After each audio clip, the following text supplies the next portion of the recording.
Good morning from the European Training Foundation from Torino, and welcome to this webinar on the quality assurance of continuing vocational education and training. My name is Nadezhda. I'm part of the ETF governance and quality assurance team, and I will be moderating this webinar today together with my colleagues who are here with me. Let me start by reminding or saying a few technical things about the webinar. Today we will have simultaneous interpretation into French. So please select the channel in which you would like to listen to this webinar. It's under English or French. You can find it on your panel in the bottom of the screen. So either English or French. And welcome to our interpreters too. And just a few rules that I think all of you know already. Please mute your microphone while you're not speaking. You are very welcome to switch on your camera so we can see you. You can see the participants on the by clicking the button participants. We are kindly asking you to indicate your name and the country where you are coming from. So you can do it just by clicking on your name, like I'm doing now, and then by clicking on more and renaming yourself. So please indicate your name and your country. Here on the panel, you can also have see the chat. The chat will be our communication channel today. So you are very welcome to use it for your comments, for your questions. We will have several questions and answers sessions. So please use your chat. You can also write where you're coming from, which organization, which country to present yourself. So I hope you can hear me well and you managed to switch to a proper interpretation channel. And now I would like to pass the floor to my colleague, Hugues Moussi, to kick off this webinar.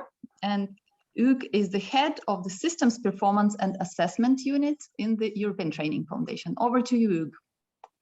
Thank you very much, Nadia. I'm sorry because Nadia just told me that there is a little bit of an echo. So sorry if the sound is not good. I tried my best. So good morning to everyone. I will be very brief in this introduction, so we really dig into the subject. Maybe just to begin with a few words about ETF, for those of you who would not be very familiar with us. So ETF is an agency of the European Union whose main mission is to support partners countries, there are 29 of them, in enhancing their vocational education and training systems, but also now transforming these systems into fully fledged lifelong learning systems in order to develop human capital for all people in the countries. So what we do basically is that we develop expertise and provide policy advice on a number of specific policy areas related to VET, human capital development, lifelong learning. And these, of course, includes expertise on governance as a whole, VET and lifelong learning system, and within governance on quality assurance, which is one of its key elements and aspects. And that's in the perspective of quality assurance that ETF created in 2017, a quality assurance forum. And the objective of the forum is to support its member in improving their quality assurance processes, mechanisms, whatever, in VET, lifelong learning, by providing the context and the means for peer learning among members and partners through international and multinational cooperation and dialogue. So the forum is open to all institutions that deal with or have a mandate on quality assurance.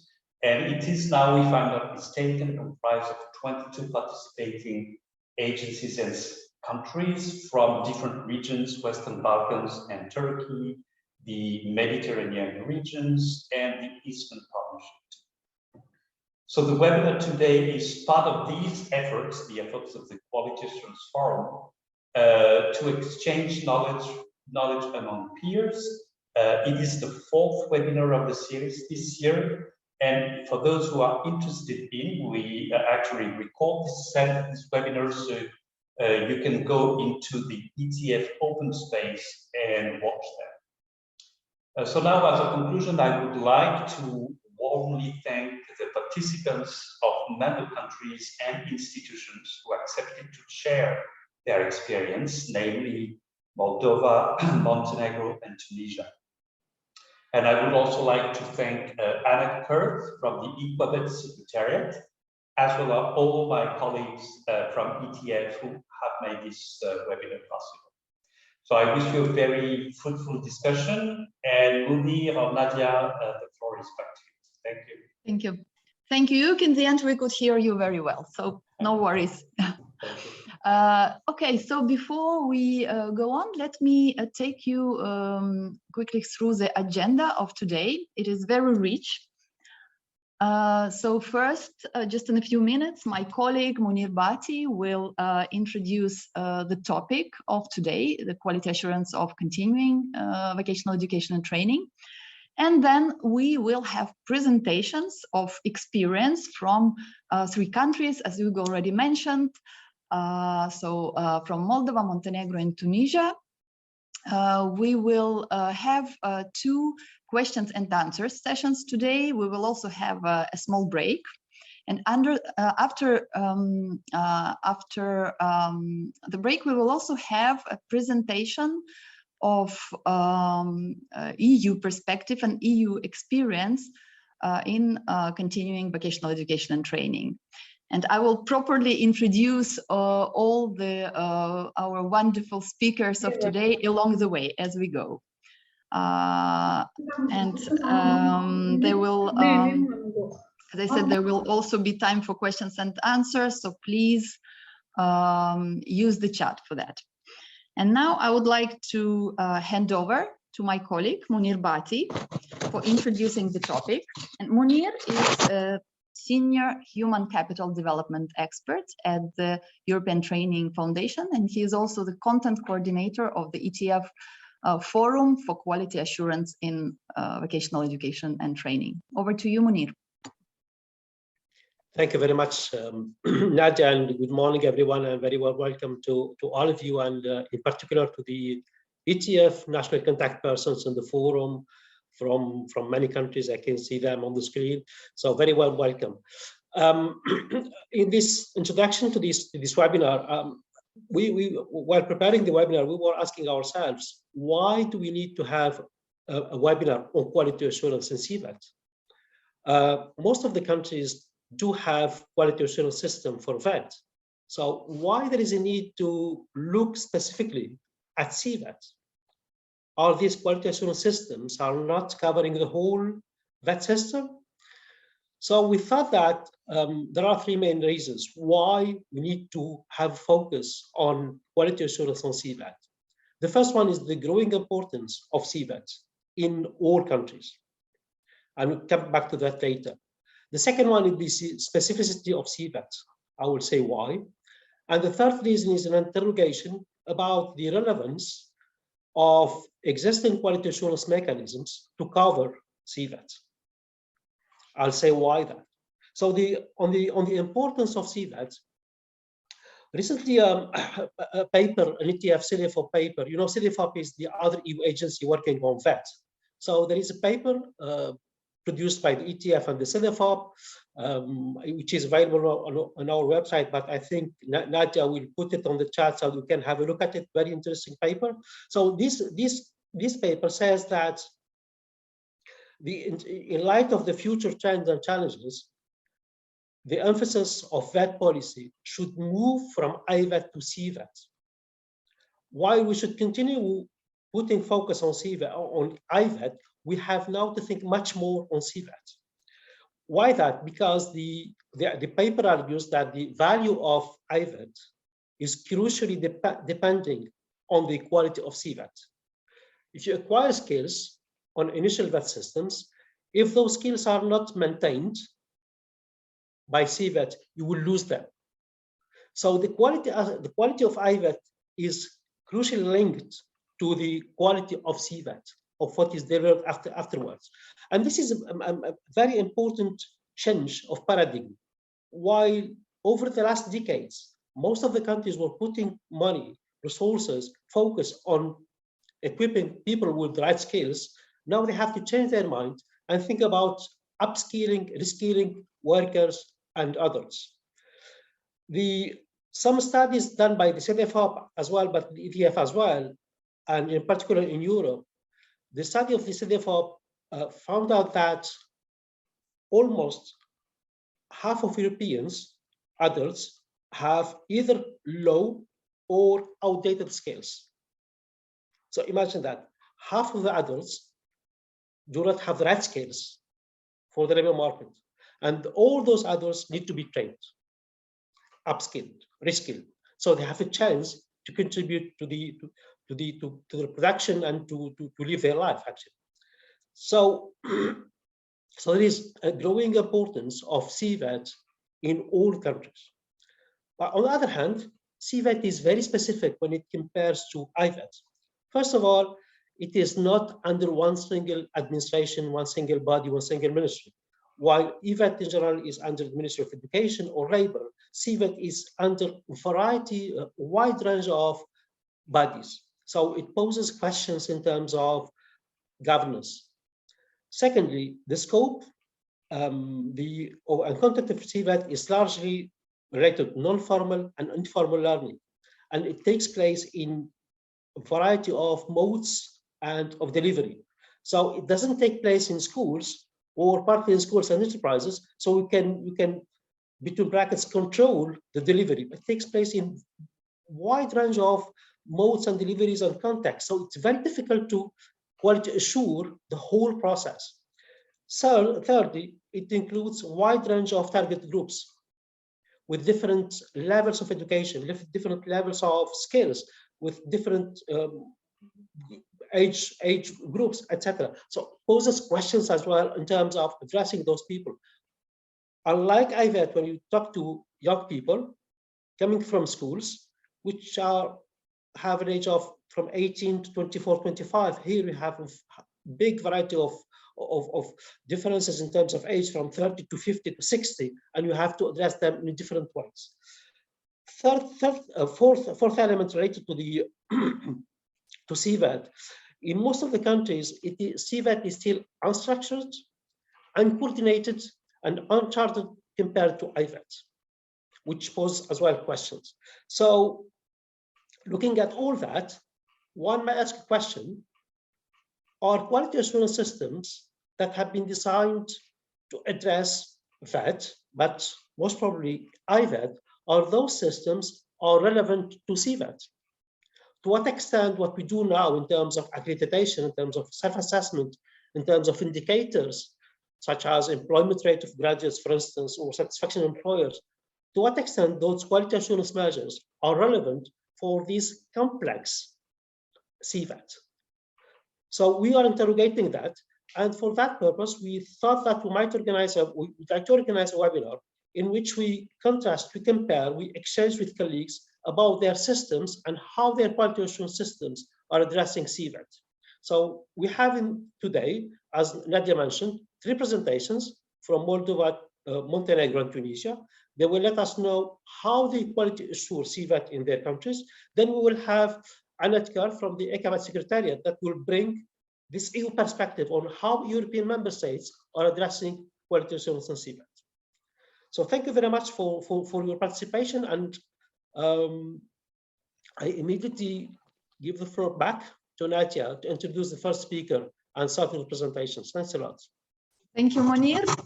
And of course, dear participants, you already realized that we will be using a lot the 2 abbreviations today: IVET for initial vocational education and training, and CVET for continuing vocational education and training. And now I would like to pass the floor to our first speaker, Stella Gubir from Moldova.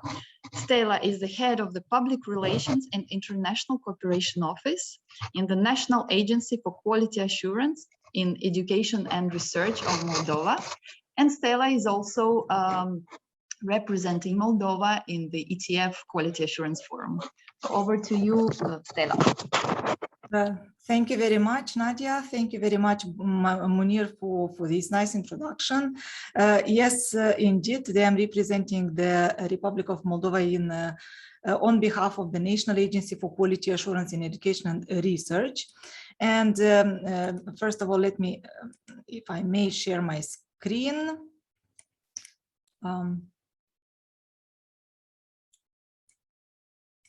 Okay. Yeah. So, perfect. Can you see it? Yes. Yes. Okay, so as far as you can see from the title of my presentation, today I'm going to speak about the external quality assurance of continuous professional training in the Republic of Moldova, as we call it here, not continuous vocational training, but continuous professional training.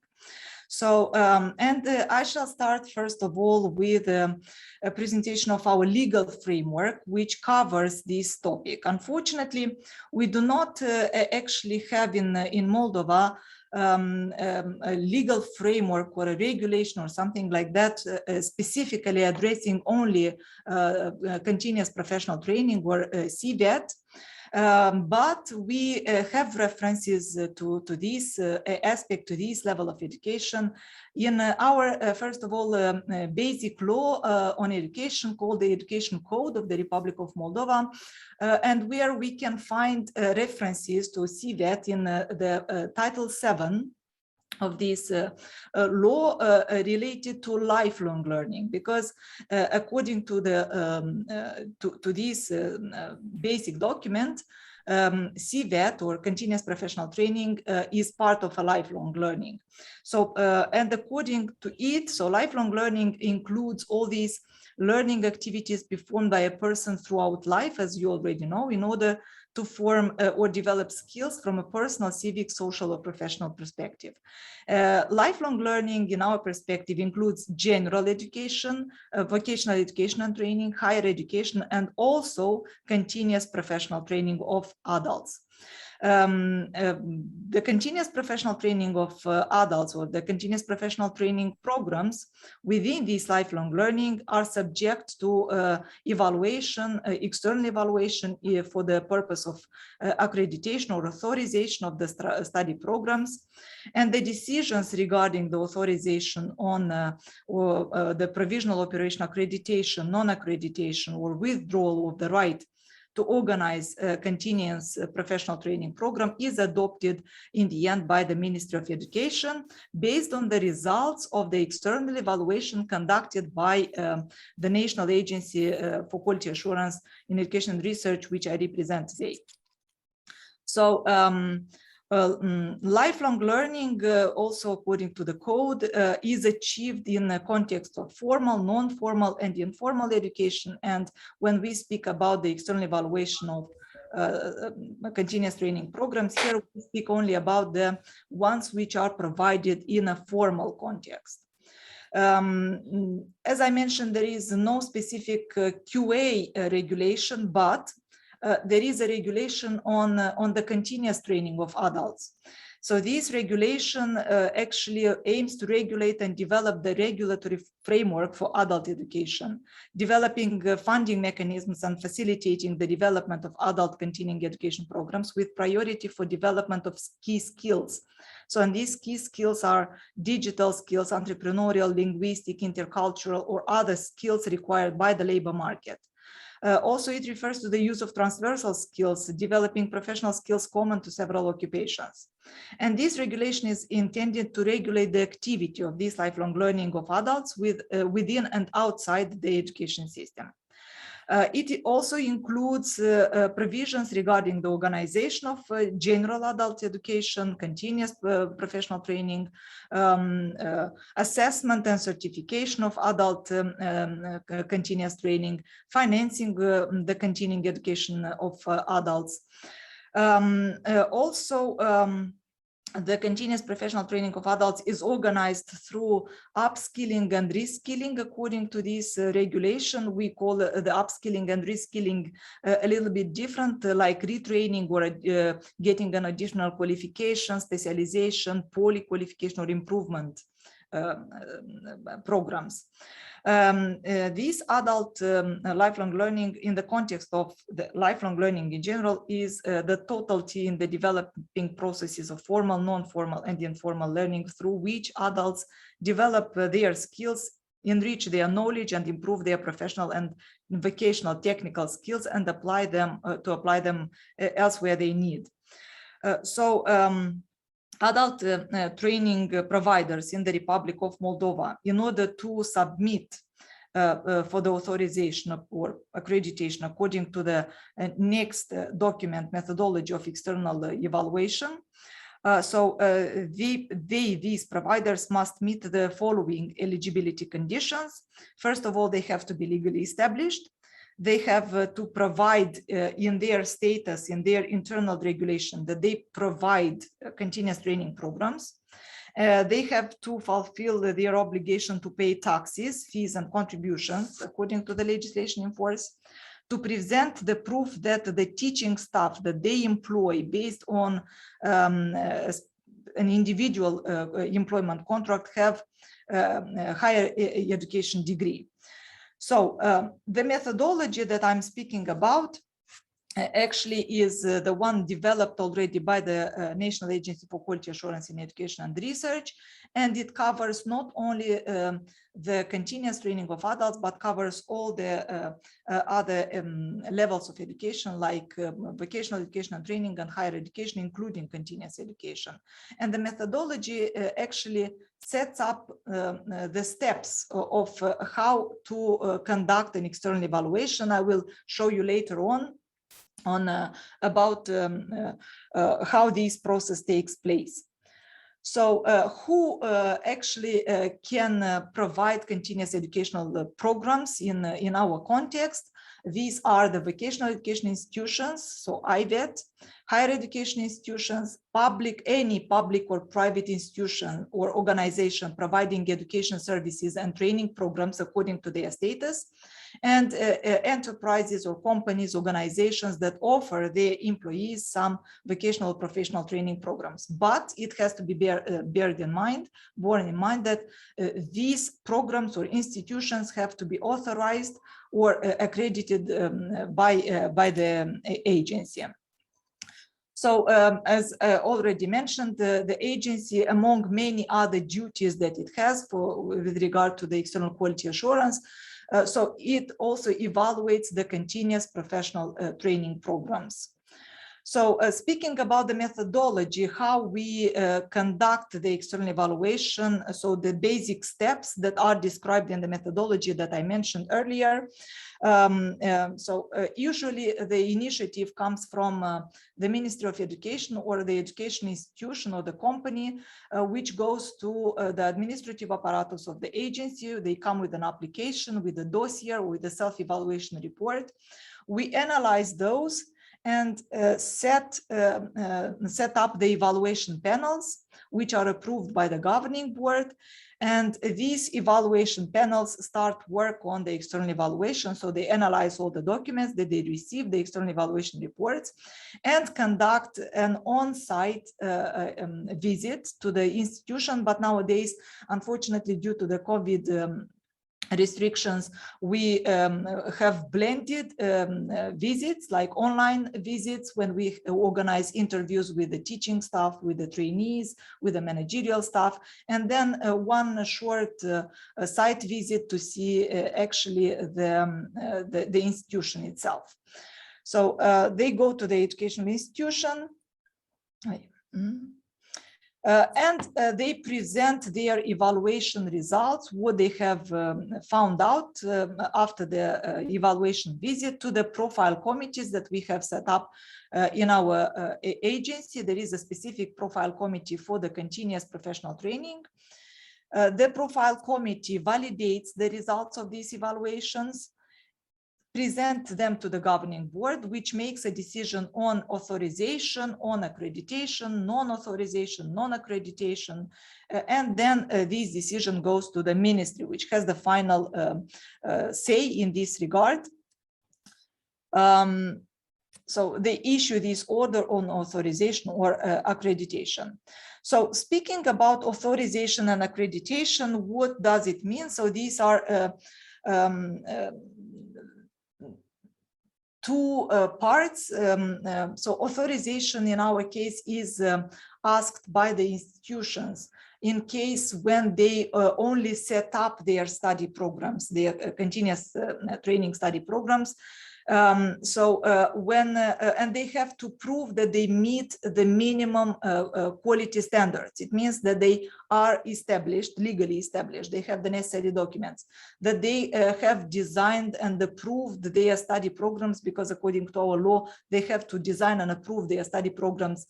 And at the Ministry of Education, according to the template the ministry gives them, that they have the necessary facility, for example, that they have the necessary rooms to conduct the training, the necessary equipment to do that, that they have the necessary staff with the required qualifications. So these are basically the first or the basic requirements for a study program, a continuous study program, training program to initiate or to start working. On the other hand, accreditation is already conducted after a period when the authorization has expired, let's say 5 years in our case. So after 5 years, the institution can apply for an accreditation. And in the accreditation process, apart from those mentioned above, the basic requirements, we also ask the institution to provide us with evidence and describe their enrollment process, their teaching, learning and assessment process, the awarding of different certificates, the information they publish, the assessment process of the trainees, and so on and so forth. So it's a much more complex situation. I will later on give you some examples on these procedures. So, so this were the steps, how to proceed if you want to apply for an authorization or accreditation for an external evaluation of quality. And the external evaluation is conducted based on 10 accreditation standards. We have 10 accreditation standards. The first one, for example, refers to the internal quality assurance of the institution. The second one refers to the design and approval of the study programs. Then next comes the learning, teaching, and assessment focused on trainees' needs. The fourth refers to the admission or the enrollment, progression, recognition, and certification. The fifth, we discuss about the teaching staff. In the sixth, about the learning resources and the support that the institution provides to its trainees. The seventh focuses on the information management of the institution. The eighth on the public information that they can provide. The ninth on the ongoing monitoring and periodic review of the continuous professional training programs, and the 10th on the cyclical external quality assurance. So each of these 10 accreditation standards are divided in several evaluation criteria. I will later on, as I told you, show you an example. So each evaluation criteria has some performance indicators, are described by some performance indicators, and in the end, the evaluation is carried out. So the result of an external evaluation, the decision is based on some evaluation standards that describe quantitatively and qualitatively the requirements and conditions for meeting the indicators. And we also have some mandatory minimum evaluation standards. So it means that if the institution or the study or the continuous professional training program does not meet these minimum standards, so it even can't apply for an external evaluation. So usually these are legal requirements. So if you are not legally established, for example, so you cannot apply.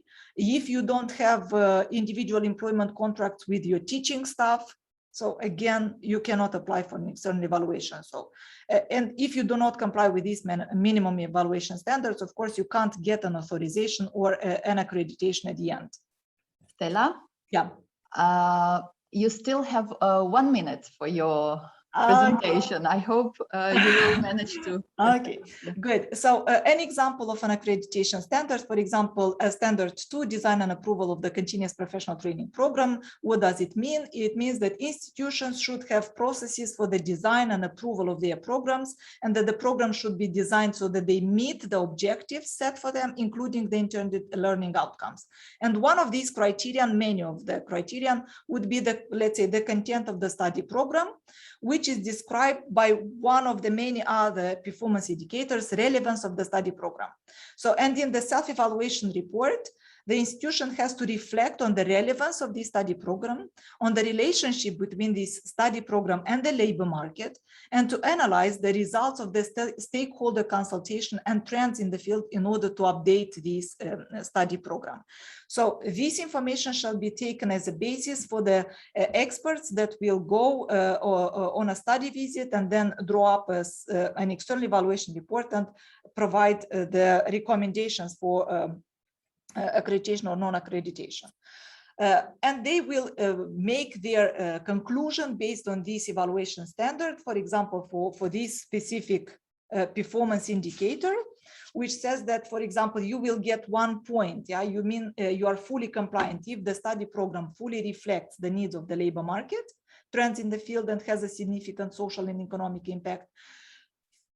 So you will get 0.5 points if the study program partially reflects the needs, and if the study program does not reflect any needs of the labor market. So in this case, you will get no point. So because we strongly believe that continuous training programs have to be in line with the labor market needs and requirements. So, and that's why we ask the institutions, for example, to consult before designing the study program, to consult the content and the learning outcomes with their stakeholders. Another example would be Stella, I'm sorry, but unfortunately I have to interrupt you. I'm very sorry about it because okay, so I just wanted to show you in figures quickly, let's skip that example, show you in figures quickly how many continuous professional training programs we have managed to evaluate externally since our establishment in 2016 till nowadays, 2021. And you will see that based on different decisions, for example, there was one institution that was authorized so far, and many programs that were authorized, 133, non-authorized out of them 12, accredited conditionally only for 3 years 96, for 5 years accredited 626. The external evaluation was stopped in the 31 cases, and there were non-accredited study programs 62. So in the questions, if you have, we can discuss on the reasons for this. So, but anyway, thank you very much. All this information, by the way, you can find on our web page, all the external evaluation reports and the results. So everything is public on our website. Thank you. Thank you so much, Stella, for such a comprehensive presentation of the legal framework and the external evaluation procedure. And I would like to reassure our participants that all the presentations of today will be uploaded on our open space platform, and we will share the link with you. And now I would like to pass the floor to our next speaker, Ivan Markovic, for presenting the quality assurance in CVET in Montenegro. And Ivan is the Senior Advisor for Quality Assurance in VET at the Center for Vocational Education and Training of Montenegro. Ivan also represents Montenegro in the ETF Quality Assurance Forum. Ivan, over to you. Thank you, Nadezhda. Hello everyone. From my side and from side of my colleague and my head of department of quality assurance in Montenegro, Vlado Koprivica, who is too national contact person for ETF Forum for Montenegro. I will try to present our QA system in CVET, or how we say adult learning education, because is in Montenegro. Montenegro is a small country, and adult learning education is part of a unique system, and we use joint methodology for each level of education. As Munir knows, when we applied for organization P-RISIT last year, we nominated TEAM joint methodology for quality assurance, which last year was in draft, but in the meantime we adopted methodology, and we had one pilot in one combined school. What mean combined? It's gymnasium and wet school. But the same methodology is for continuing vocational education or adult learning education. Can I share my screen? Yes, sure.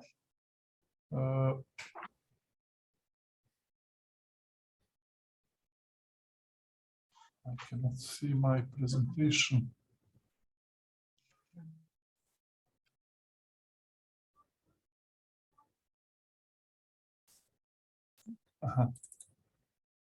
Okay.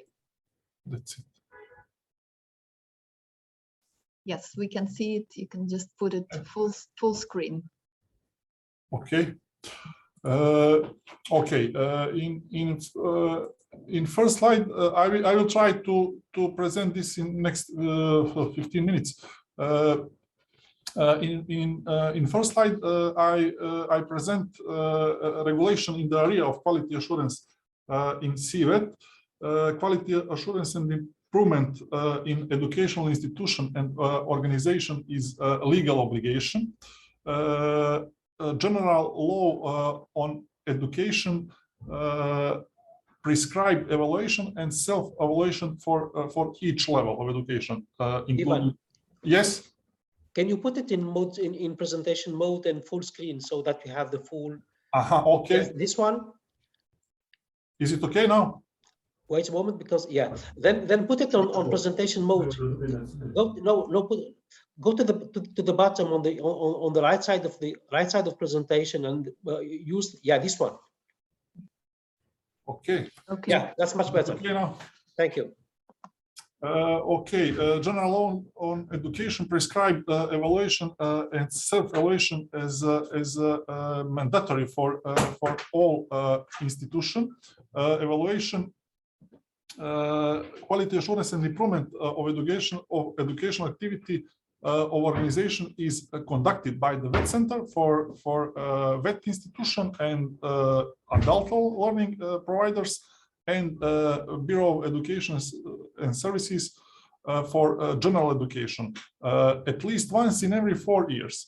And self-evaluation process shall be exercised by an organization on annual basis per certain area and each 2 years as a whole.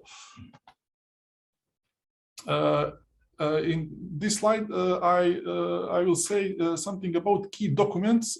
As I said on start, I say something about methodology for quality assurance and improvement of educational activity of an organization.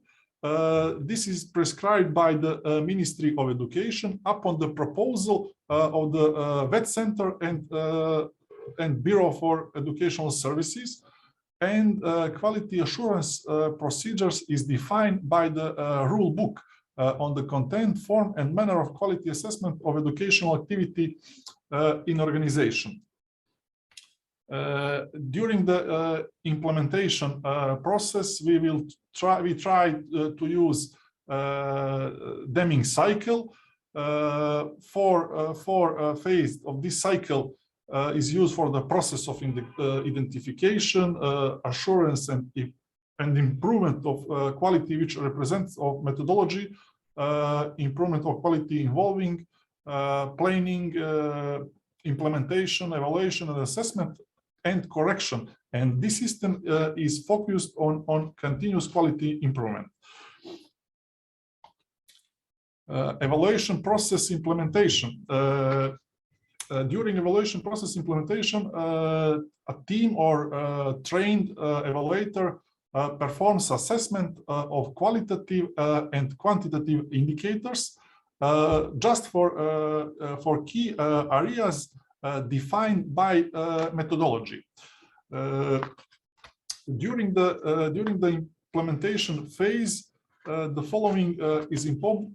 The following is important to be known. What is the subject of evaluation, measurement and assessment, reference points of evaluation and measurement units, and instruments for measurement. Due the specific condition, processes and outcomes for organization of adult education, key area are different and are defined. I will say which key area we evaluate during the process evaluation. It is teaching and learning, management and governance of the organization, organization ethos, educational achievements of learners, and training support, informing and guidance. I can speak about each of them, but I have no more time for it. I just list them. Quality standards we put in methodology quality standards, and are defined for each area individually and in the form of statement on quality practice or conditions under which it may be achieved. Aspect describing the area of quality. And indicators are what is available to our sense and what is some way possible to detect and measure. At the moment, we prepare description for each indicators, and hopefully that will be finished in next month. Next slide. Okay. In next slide, I give some example from our methodology. You can see here one key area. It is teaching and learning. Under this area, we can standard class planning is in line with the education program, for example, and indicators under this standard. It is the teacher plan classes according to the structure of the education program, and various activities are planned in the adult education institution for practical training.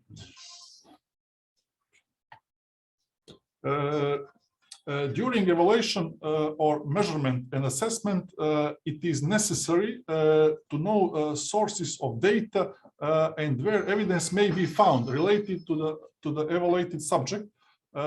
Sources of data on the work of an organization may be the following documents: minutes of meetings, diaries, work plan, and other opinion or opinions or statements in the institution, and action behaviors, and etc. Evaluation report. Evaluation report has three phases: preparation of the report, quality assurance of the report, and deadlines for report writing. The starting point for the preparation of the report is the individual report of the supervisor for the key area. Are the main findings which were given at the end of the visit the institution during oral reporting in the institution, following the communication of the first preliminary findings on the quality of the institution, team supervisors and other deadlines for report writing. The manager and team members prepare an evaluation report within 5 business days of completing the visit to the faculty, the team, to the institution, to the provider. The team leader submits a paper version of the report to the chief, and principal makes suggestions and comments that the manager and team members consider and, if necessary, make part of their report. Post-evaluation activities has a few phases. The main of them are quality improvement measures, reviewing reports in an institution, development and quality assurance of the action plan control evaluation. We organize control evaluation only for providers rated as not satisfactory or satisfactory during the evaluation, and in the other team can be in control evaluation. And as the last slide, I prepare assessment scale, the scale of assessment of the work of an organization has 4 marks. It is very successful, satisfactory, and non-satisfactory. I said that we organize evaluation only for providers which got the satisfactory or non-satisfactory during the evaluation process. And that's it from my side. Maybe that's it. Thank you very much, Ivan. I will try to present everything in 15 minutes. Maybe and you managed. And you managed. Thanks very much. I see in the chat there are some questions already, and actually now we have some time for questions. So I'm passing the floor to my colleagues Eva Yansova and Munir Bati, because they have been keeping an eye on the chat. Over to you, Munir and Eva. So thank you, Nadia. First of all, I see that there is some appreciation actually for the developments and the progress you have managed to make over the years with regards to the quality assurance system for the CVET. And we have a few questions. First, I would start with Stella. So there is a more kind of, let's say, technical question. So who are actually the members of the profile committee? So you spoke about the profile committee that is part of the system. So who are the members? And also a related question, what is the role of the governing board in contrast to the ministry? If you could briefly explain. Yeah, so as we evaluate different levels of education, so we have different profile committees. So in the case of the profile committee for continuous education, for continuous professional training, we have there 9 people in this committee, a chairperson among them, and they are mainly representatives of the educational field. So they are academics. In the governing board, on the other hand, apart from academics, for example, we have also representatives of the labor market and of the students. In the external evaluation panels, those who conduct actually the external evaluation, yeah. So we also have, in the case of continuous training, we have representatives of the academia and representatives of the labor market. So in other cases, for other levels of education, we also have a student representative there or a pupil representative there. In the case of continuous education, no. So what's the difference between the governing board and the ministry? The ministry is actually let's say the body which actually draws up the laws, the regulations in the field of education. So, and they make the final decisions. So they set up the basic trends in that in this area. But the governing board of the agency is the let's say the management of our agency, because the agency consists of 15 members of a governing board. So academics, representatives of labor market, and student representatives. And then we have the administrative apparatus. So the administrative apparatus that runs the daily work of the agency. So, and the governing board sets or establishes the rules, the regulations within the agency, the strategic planning, the evaluations, so the decisions on evaluations and things like that. So the ministry does not have an impact on our internal organization. So it's mainly dealt by the governing board. So the ministry is only the regulatory body in the field of education in general. Governing board of the agency is the one that sets the rules, strategic plans, and things like that, only for the agency. Thank you. It's very clear. I hope. I know. So I will try. There is a small technical issue, but I hope you can hear me now. So thank you for the comprehensive answer. And then quickly, there is still one question that we had. Whether you in some way integrate the Accreditation indicators in your system, because we in the past webinars we spoke a lot about the Accreditation indicators. So whether you consider them in some way or another in the system related to the quality assurance of continuing vocational education and training. They are actually taken into account, but not at the level of the accreditation standards, rather than at the level of criteria, performance indicators, and evaluation standards. Because generally speaking, if we speak about those 10 accreditation standards, they are more or less similar to, let's say, CVET. But when we go into the details already in the evaluation standards criteria, so they differ. For example, in CVET, the vocational VET institution can't design its own study programs. In CVET, it's the other way around. So they can talk to the labor market and design the programs jointly with the labor market and reflect on the needs of the labor market, for example. On the other hand, what is the same, for example, in the system is that in CVET, and both in CVET and CVET, the teaching staff have that provide the training program, that offer this training program. They have to have a qualification, a university degree, and every 5 years they have to go through requalification. So they improve their skills, again, go through a continuous training program in this time in pedagogy.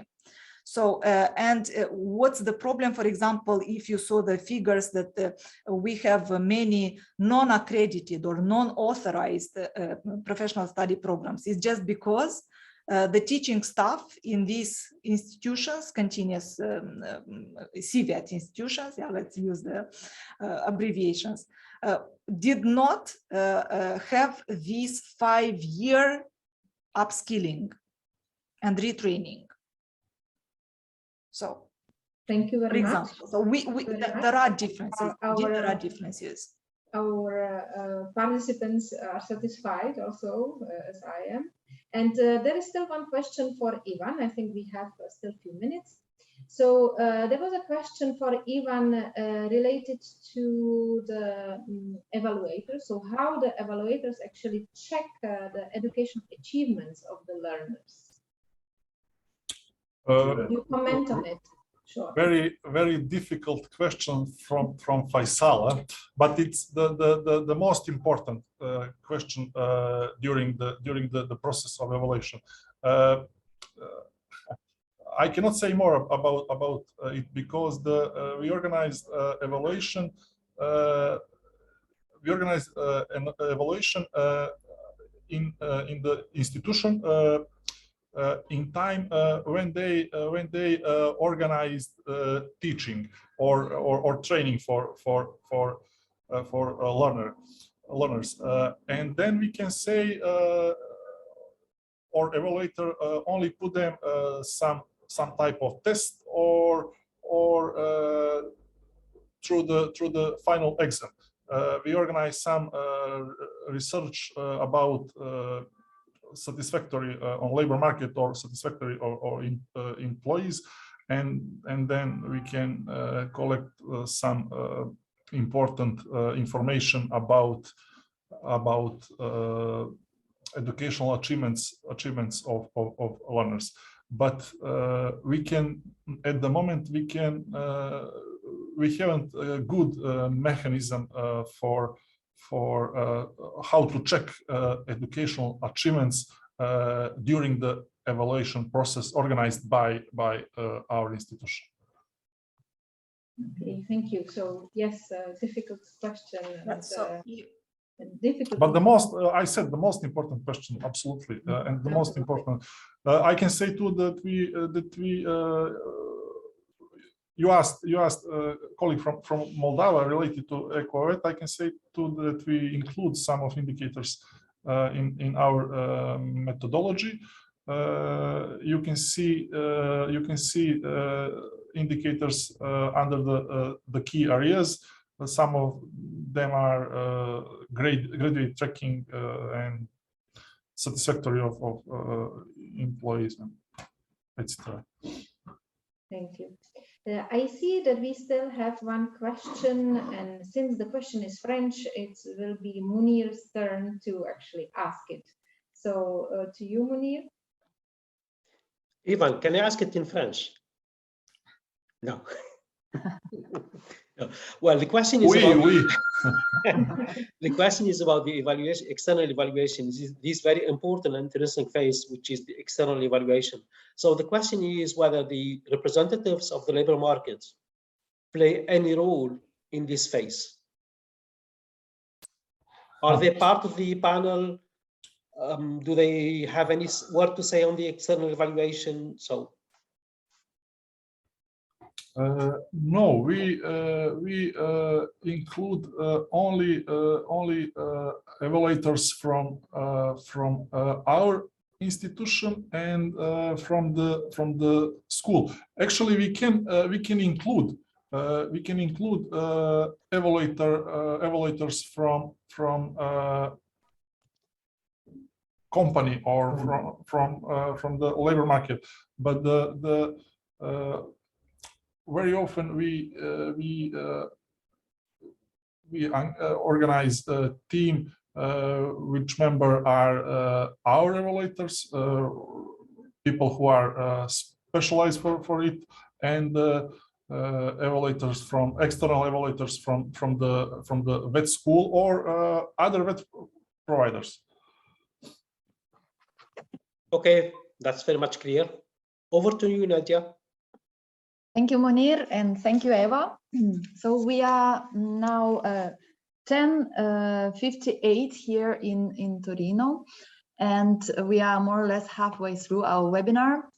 And before we move on to the experience of Tunisia and the European Union member states, let's have a short 5-minute break just to recharge ourselves. Please don't log out and come back in 5 minutes.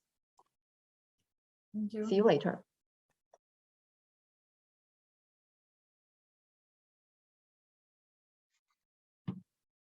So before we continue with our next two presentations, we would like to ask a few questions to you on your systems of quality assurance in continuing vocational education and training. So let's do a quick poll. And my colleague Alexandro, who is here with me, will help with it.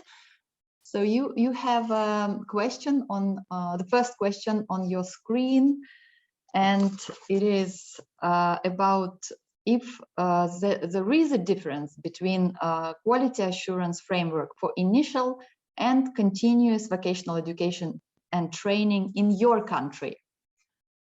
And the answers are very easy. It's either yes or no, or there is no quality assurance framework for continuous vocational education and training. And the second question that we wanted to ask you is about the key challenges in developing and implementing quality assurance framework for continuous vocational education and training. So what about your countries? And we have given you 4 options for your responses. It's either the diversity of training providers, or the specific characteristics of learning, short-term and focused on informal and non-formal learning.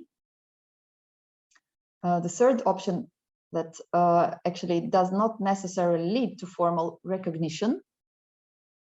And the fourth option is there are no challenges. So again, I will give you a few seconds to respond, and then we will look at the results.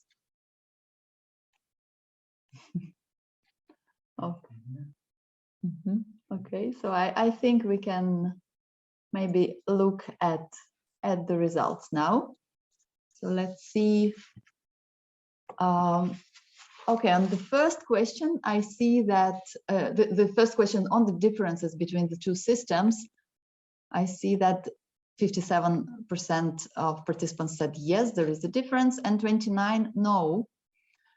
While 14% said that there is no quality assurance framework for CVET in the country. And what about the second question? I see that here we have only 2 options that have been selected, and this is about the challenges. 21% said that the biggest challenge is the diversity of training providers, and the majority, so 79%, said that the challenge is the specific characteristic of learning. So the short-term and focused on informal and non-formal learning. It's very interesting to see the differences and similarities. I think there are very many common challenges indeed, and it means that there is a lot of space for exchange and peer learning on this topic. So thank you very much for your responses. Now let's move on with our agenda, and I would now like to pass the floor to our next speakers from Tunisia, who will present the quality assurance in CVET in their country. So I am handing over to Sami Romdhani, a project leader and the head of evaluation and training division in the business assistance department of the National Center for Continuing Education and Professional Promotion, and to Adel Lachal from the business assistance department of the same center. Over to you, colleagues, for your presentation. Bonjour. Bonjour tout le monde. Good morning. My name is Adel Lachal. I'm responsible for the assistance to businesses. I'm the head of this division.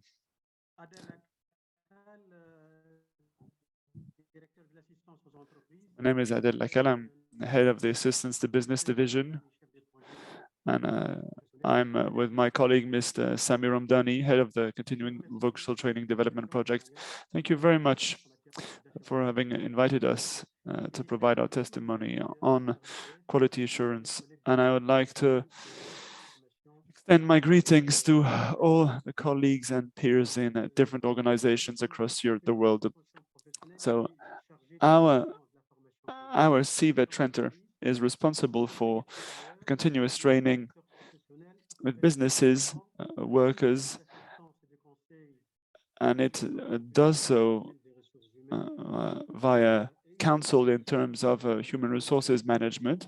It also gives counsel to businesses in terms of financial management. And there's another aspect, which is skills development for workers in the private and the public sector.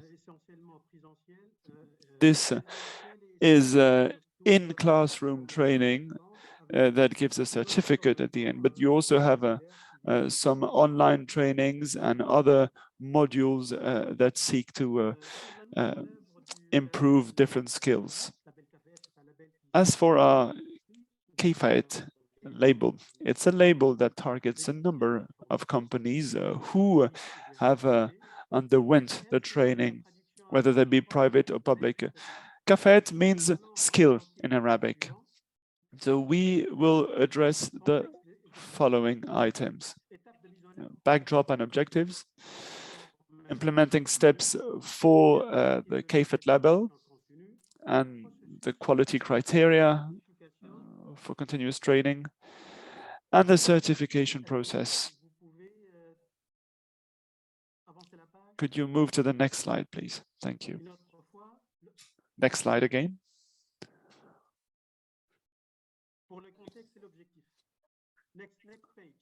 Context and aims.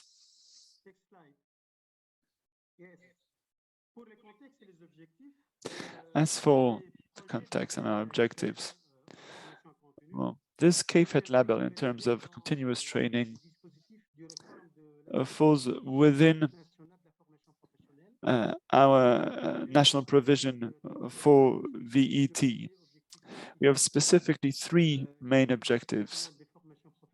We have the first objective, which is integrating the DNFP, so the program, into the national system of human resources development.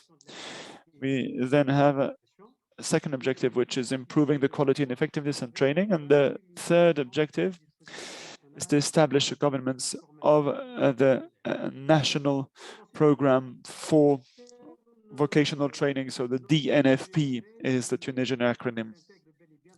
Our label falls within the objective number 2. Next slide. This objective is about improving the effectiveness and the quality of the training via the following steps. So there's an implementation of continuous training norms via our label. So we're trying to establish sound training standards. There's also a professionalization of CVET contributors. So we're talking about trainers, teachers, or consultants.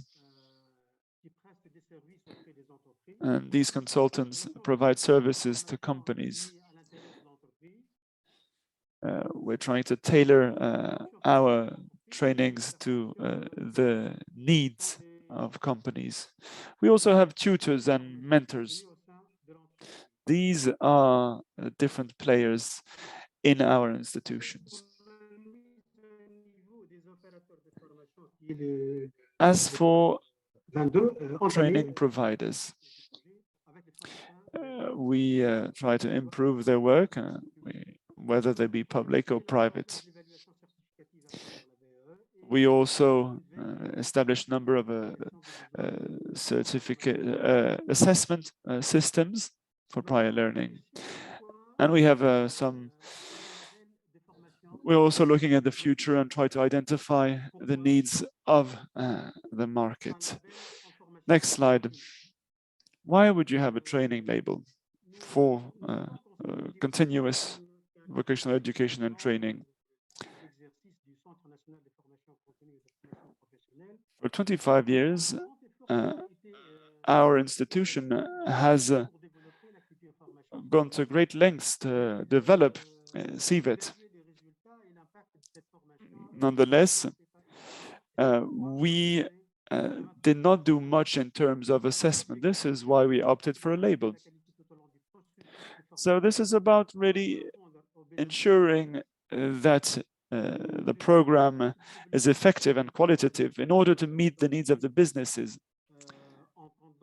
It's also about developing a culture of training within businesses in order to create an enabling environment for these companies that enables training. Furthermore, we want to leverage as best as possible the resources of businesses and taxpayers. Next slide, please.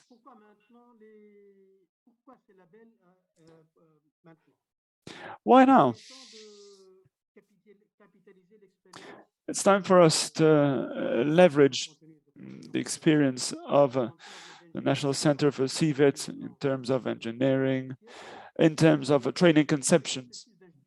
And it's now crucial to integrate this knowledge in terms of conceiving trainings into a more global process of human resources management. Today, we talk increasingly about governments and other training systems. It's high time to use the states and the business resources to that end. So, as I said, we really want to, integrate CVET into a more global human resources management process. It's really about making this approach sustainable within companies. Current companies do not provide this enabling environment for trainings. But there was another item that led us to bolster our offer.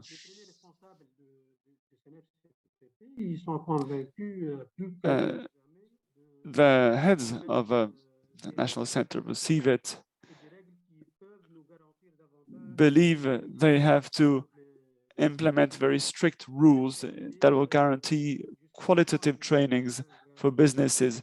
Unfortunately, we have not reached the desired quality because the players in that field are very diverse, specifically in terms of CVET.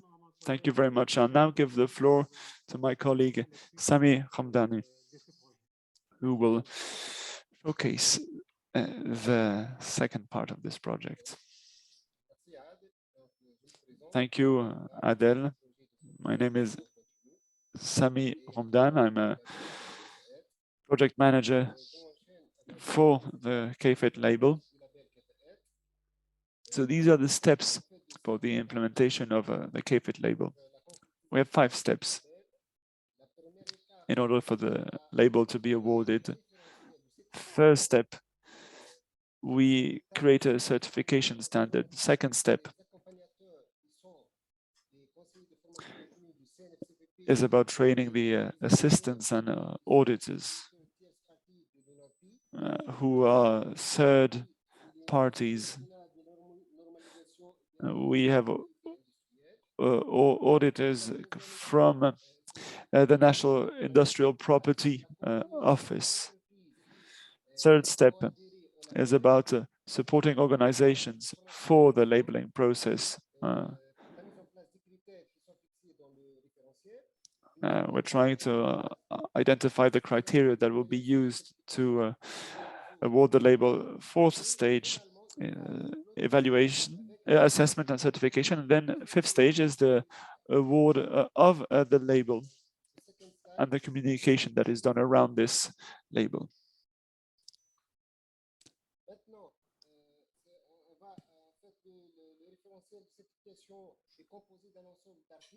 So we have a number of criteria that are deployed for the label. So we have 8 criteria and 24 requirements. So let's look at the first criterion, training policy.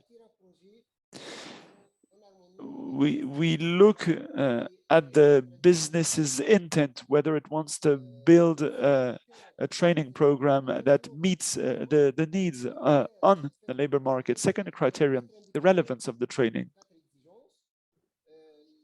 And we have 4 requirements within this criterion. So strategy and projects, the business. Second requirement is the human resource policy. Third requirement is the issues identified, and is the identification of training needs. Third criterion, optimizing the budget for the training program. This criterion is broken down in 3 indicators. So prioritizing the measures, and the third requirement is the budget. The interpreter is doing his best with very poor sound quality. So fourth criterion, optimizing training purchases. So we're trying to create a specification for the training program. We assess the offers on an annual basis. We also assess the services provided.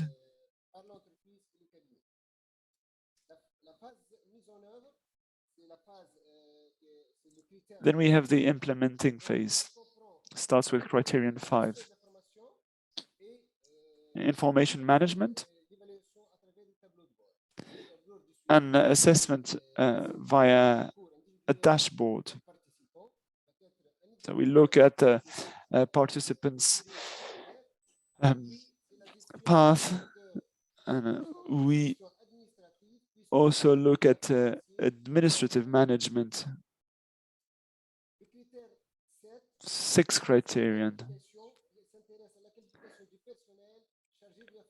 Staff certification, the training staff. So who is this training staff? So we have the heads of the institution, but also the trainers within the institution who must be qualified and certified to provide the training. And as for trainers that are on site in businesses, they also must be certified.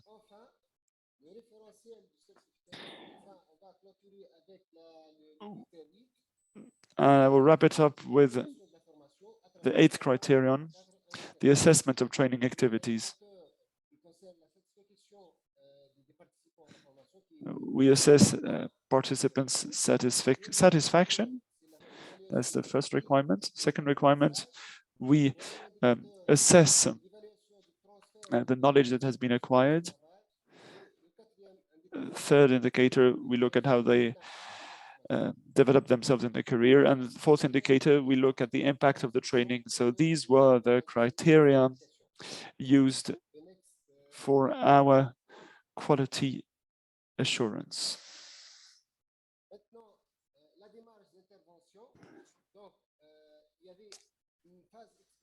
So how do we do what we do? Well, there was a pilot phase. There was a call for interest. We selected 5 companies that were seeking this label. And the project is ongoing. It's between February 2021 and 2022. So we have 5 companies: financial and banking, financial and insurance, like a construction materials company, a company that manufactures medical devices, and a company that manufactures foams and spring mattresses.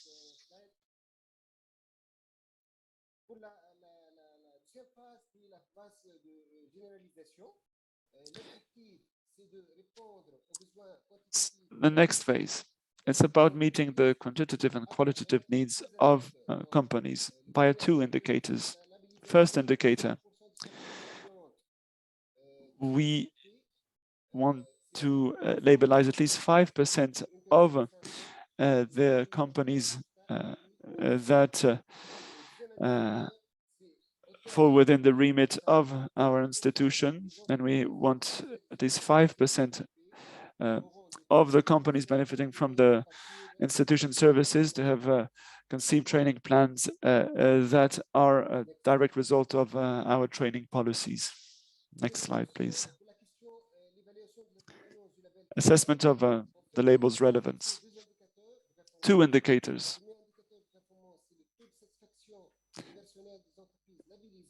Satisfaction rate of companies that have the label, which must be at least 70%. The second indicator is about companies assessing the impact of training via KPIs, and we need at least 70% of the companies doing that. Last but not least, I'd like to show the certification process.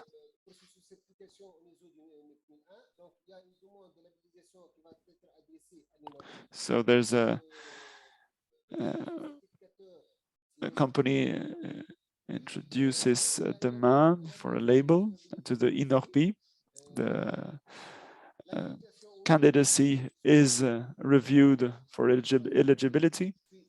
Then we decide upon the eligibility. There's an assessment of the certification. Either the label is given or the label is refused. These are, in a nutshell, the different steps for our certification process for the CVET label. Thank you very much.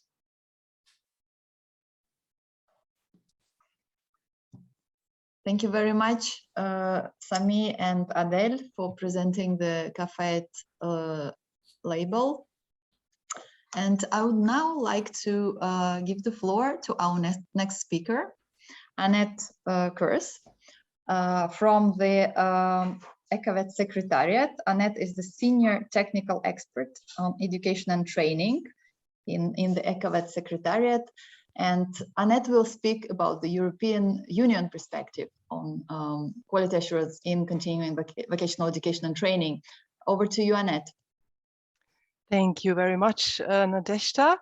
Thank you very much for the opportunity to speak today and to share some of the outcomes of the discussions that we had in the CVET network on the very same topic. So that is really a good opportunity to link to some of the discussions that we had there.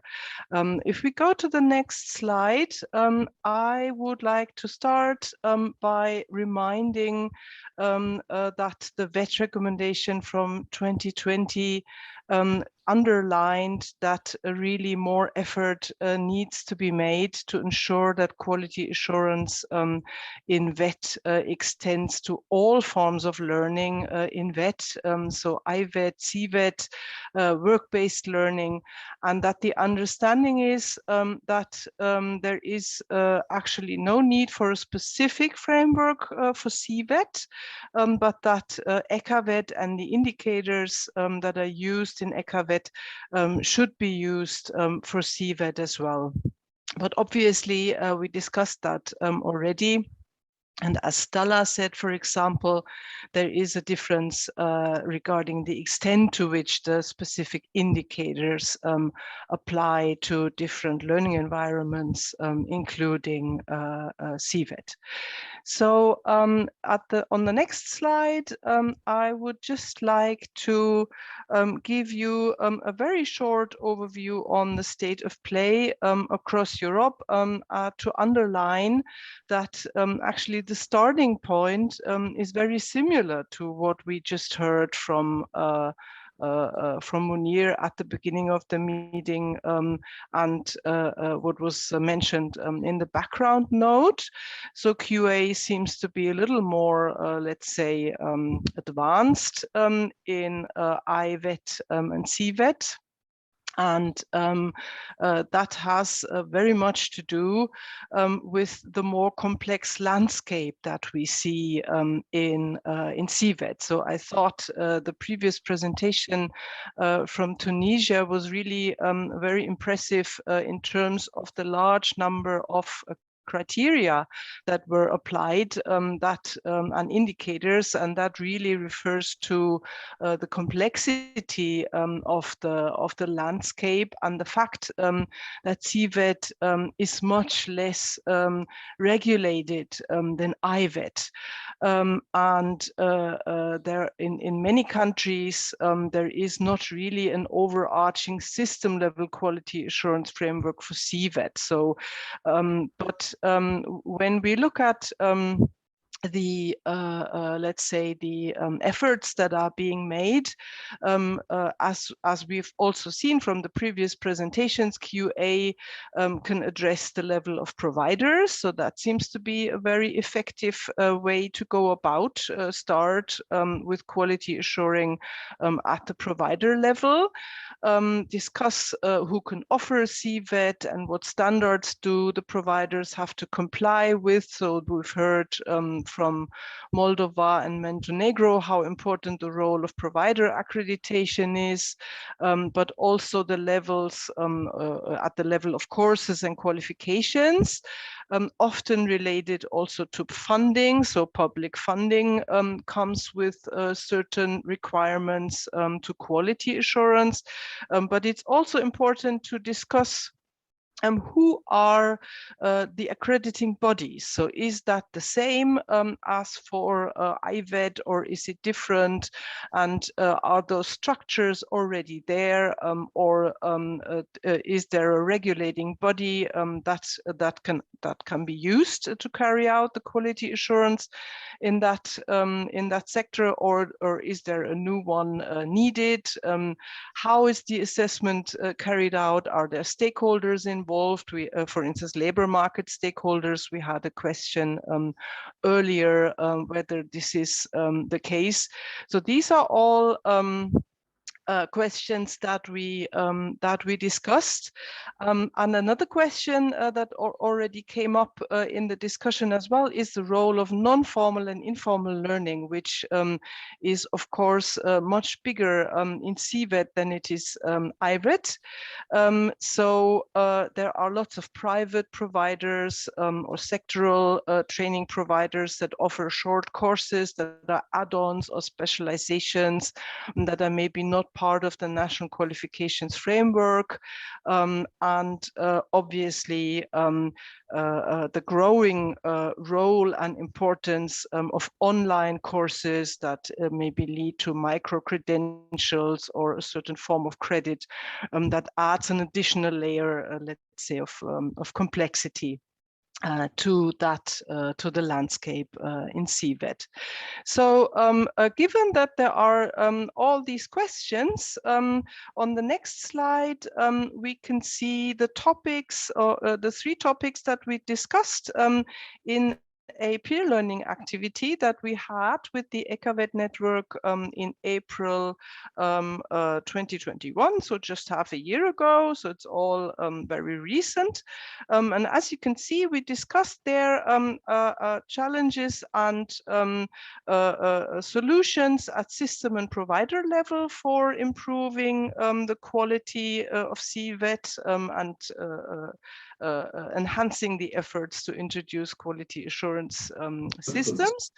We also discussed the role of international quality labels and the role of individual learning accounts. And the latter two are actually two, let's say, approaches of how this area of private providers and of short courses and micro credentials that is, let's say, unregulated or is not part of, let's say, the accredited system that underlies or that we can assess in the public domain.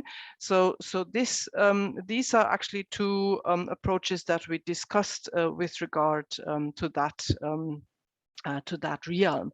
I will not go much into detail regarding all of these questions because we don't have a terrible lot of time, but I understand that the presentation, which contains a couple of slides concerning the two letter topics, and also the synthesis paper from this PLA will be shared with you. So those of you that are interested in these questions will have information available to them there.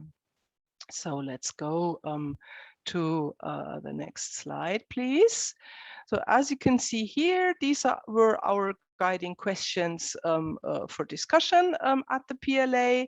And as you can see, we were very interested in how-to questions. So how to do it best, how can we improve quality assurance arrangements in CVET at VET system level and VET provider level. But we also discussed it a little bit from the perspective of the users. So for who is actually, who should actually benefit from this? So who are the users of quality assurance? Is it the learners? Is it employers? Is it the system as such that should benefit from improved quality assurance? So that was also one of the focus points of our discussions. The next slide, please. I will now introduce to you 3 country cases that we discussed at the PLA. So 3 countries that presented, just like you've just did, that presented their quality assurance arrangements. That's Ireland, Portugal, and the Czech Republic. And in Ireland, actually, that is one of a few countries where CVET is delivered by the same providers as publicly funded IVET, So still there is a large range of privately offered CVET. So please bear in mind, we're not talking about that right now. This is about publicly funded IVET. And that means that the quality assurance requirements are identical to those related to publicly funded IVET. And basically, there are 4, let's say, 4 areas. The first area is about standards for education and training at all levels, so including CVET levels that are related or pegged to the Irish National Qualifications Framework, and the recognition of qualifications is from prior learning is also regulated.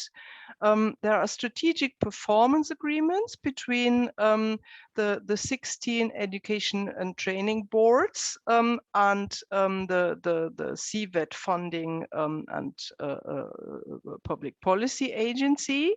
There are quality assurance guidelines, and there are statutory reviews and monitoring of providers' quality assurance procedures through QQI, the quality and qualifications in Ireland. So this is really a case where there is an integrated framework for IVET and CVET.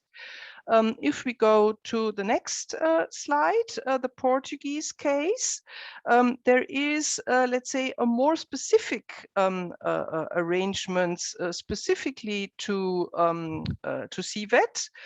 However, it is the same body that carries out the quality assurance mechanisms in all of VET, so all levels of VET. That is a body called DGERT, which is a governmental department. And here there are 3 main dimensions of quality assurance. One is providers, the second one is qualifications, and the third one is training of professionals. So there are clear, let's say, regulations in relation to this. If we move on to the third case that I quickly wanted to present, so I'm aware that this is really very brief. But if you want to know more, those cases are presented in this synthesis paper that I was told will be shared with you, and there you can find a bit more detail.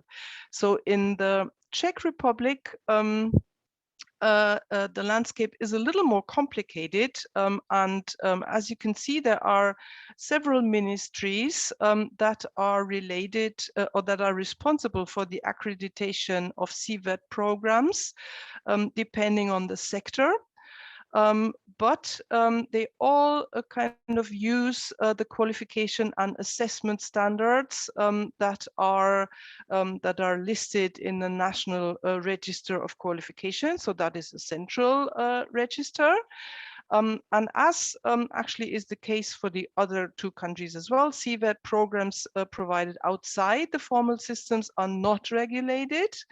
And there are actually providers also underlie a certain level of control and inspection. So these are really very briefly the approaches in these two countries. If we go to the next slide, I'd just like to summarize a couple of key discussion points that we made in during that PLA. We said that it is really important that governments get involved at system level to ensure transparency, trust, and an inclusive character of VET. But we said it's also important to include a broader range of stakeholders and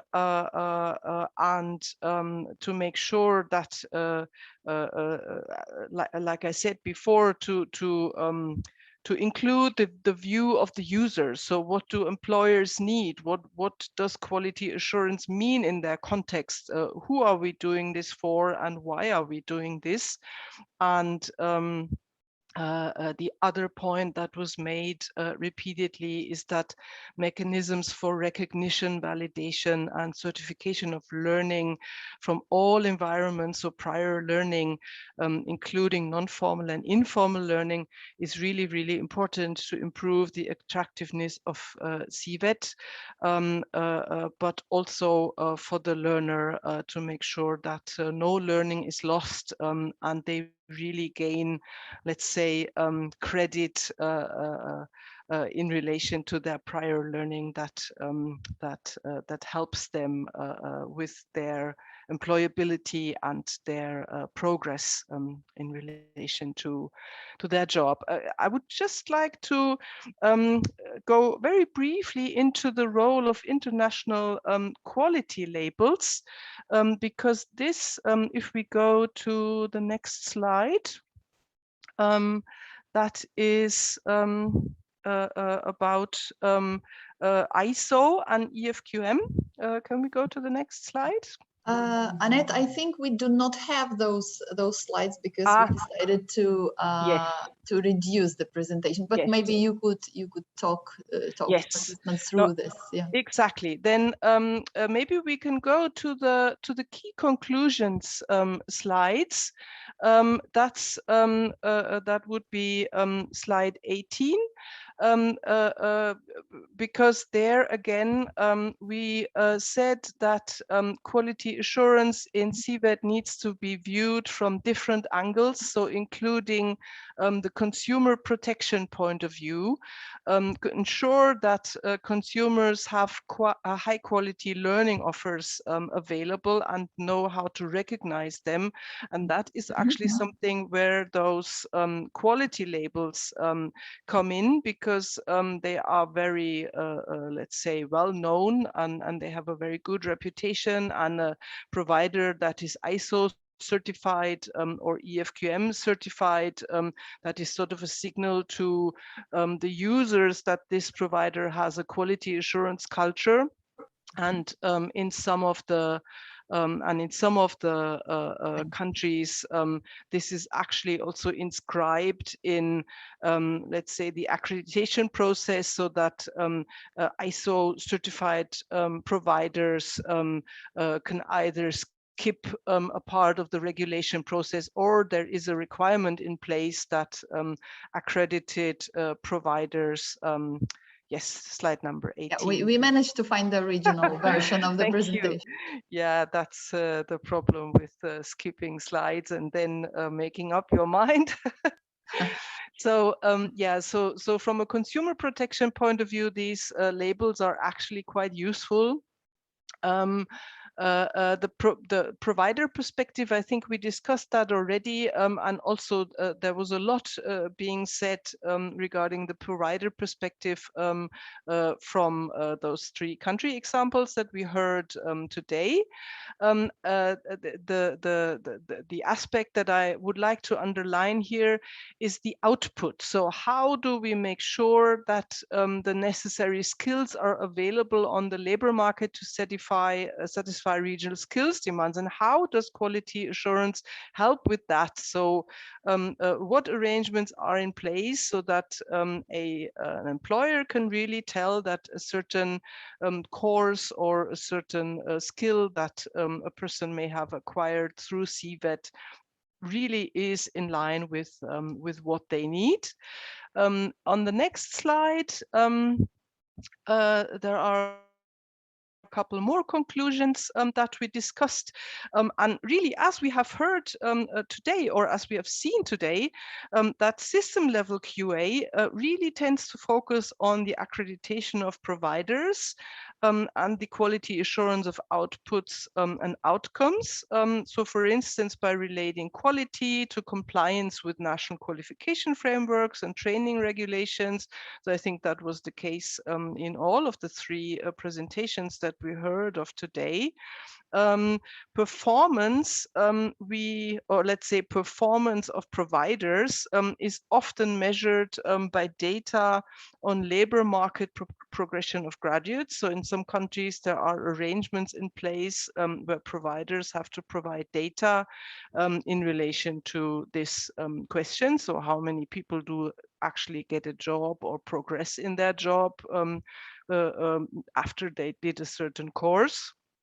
We've seen that ECAVET is indeed used, and the indicators and the descriptors are helpful, but just as Stella said earlier, some are more important than others, and that, I mean, from the view of ECAVET, that is absolutely fine. That it's not a requirement that all the indicators have to be used in the same way. It is neither possible nor desirable to have a one-fits-all QA system in CVET. So that was also a point that was made. So due to the complexity of the landscape there might be different types of arrangements in place in different areas. However, the transparency is of course greatly enhanced if there is sort of a coherent system that builds on a set of common standards or quality indicators that can apply. So I hope I wasn't too long. Thank you very much for your attention, and thank you very much for the opportunity to share this with you. As I've said earlier, there will be a paper, and that will be, of course, go much more into detail than I could do in this in the past couple of minutes. Thank you. Thank you very much, Annette, for synthesizing the discussions that you had at the peer learning activity with the EU member states. And indeed, we will upload the full report from that PLA on open space.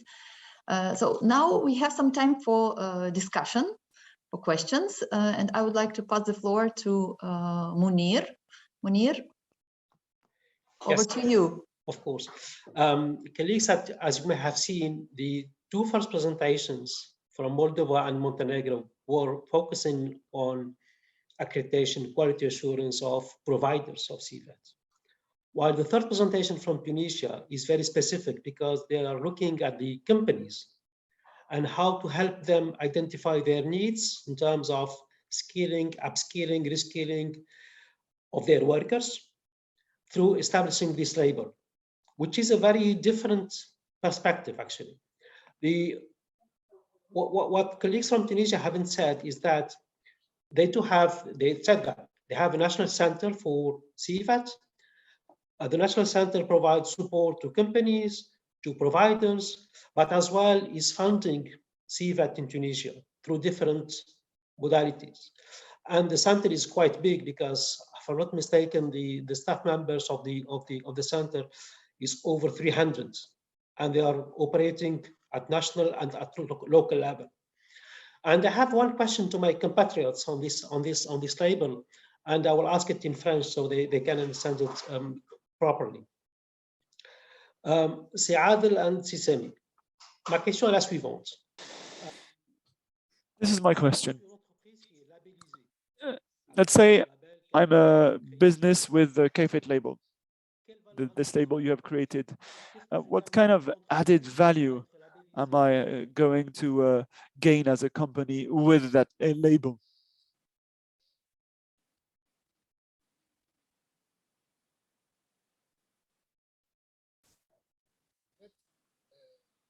L'entreprise labellisée, tout d'abord, elle va profiter So de la mise en place a company with the label will benefit from a training provider that will be able to meet its needs. So, but it's also about enabling an environment that allows for better training without the company.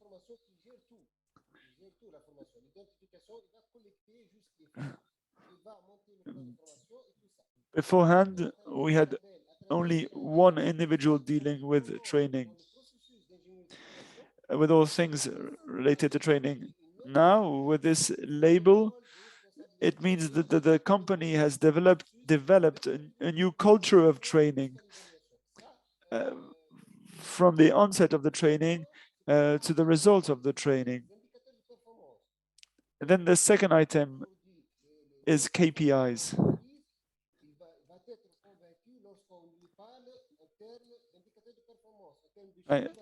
Now you always need to talk turnover or KPIs with the company. So with this label, we're able to identify the needs of the companies and really show what impact they could have on turnover. Then we have the certification of trainers, and with this label,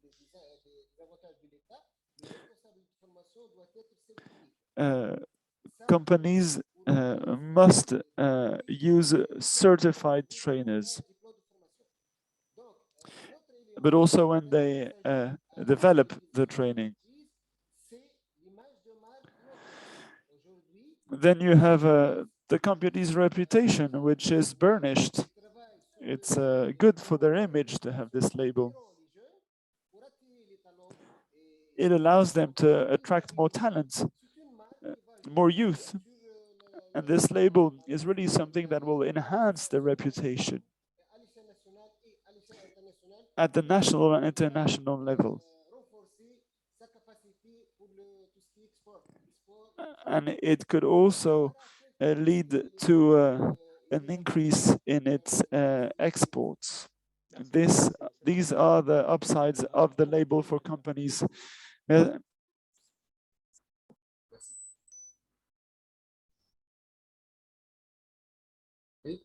Une autre question? Non, si c'est, mais il n'y a pas d'autres questions. No other questions. We're good.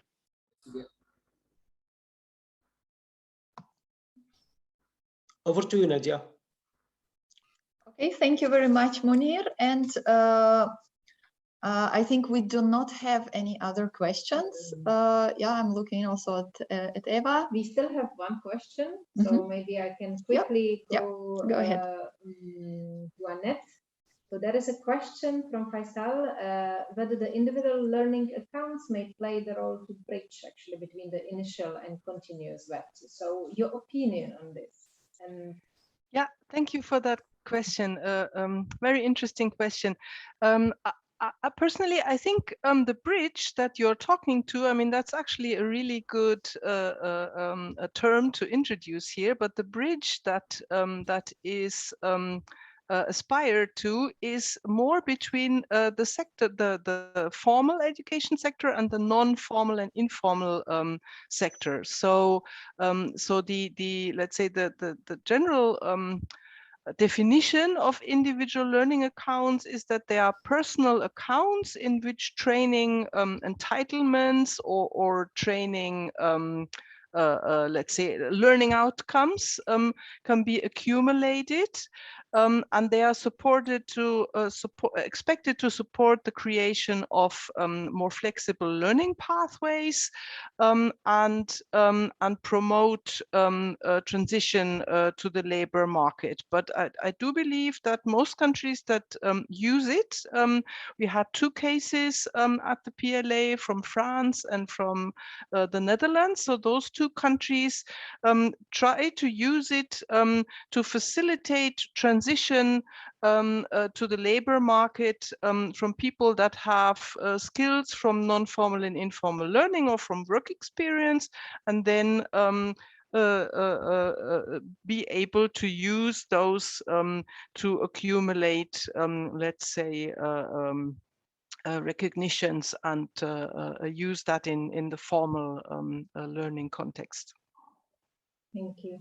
And now I would then pass the floor to Nadia, back to Nadia, because we have only a few minutes left. Indeed, we are at the end of our webinar, and actually I am inviting again Munir here to say a few concluding words. Munir, back to you. Thank you, Nadia. I would like to thank all participants and the speakers, and I hope that this was an informative session about quality assurance systems, mechanisms, tools addressing CVET. Hope that you enjoyed the session. It was a little bit long, 2 hours, but we thought that it's good to bring that different approaches to that specific issue. The webinar has been recorded. It will be available on ETF Open Space, so you can see it again, listen to it again if you wish. We will as well upload all the documents that we have been referring to. You will find the presentations. You will find as well the CVET PLA, the report on the CVET PLA on quality assurance and CVET, and you will find as well the other reports that I referred to in my introductory notes about this CDFOP ETF position paper and many others related to quality assurance and CVET. So please have a look at our open space. You will find all the documents there. You will get, I think now, a link to an assessment form. So Eva Yansova has just posted it in the chat. Please, please, please fill this form. It is very useful for us. Very, very useful for us, for our upcoming events, to take into account your requests, your need, your concerns, your recommendations, or whatever. So please fill this form. And so this is all I wanted to say to conclude this webinar. And as usual, we're finishing on time. So thanks a lot, and see you soon in other events. Thank you. Thank you. Thank you very much. Thank you. Thank you, everybody. Goodbye. Bye. Goodbye.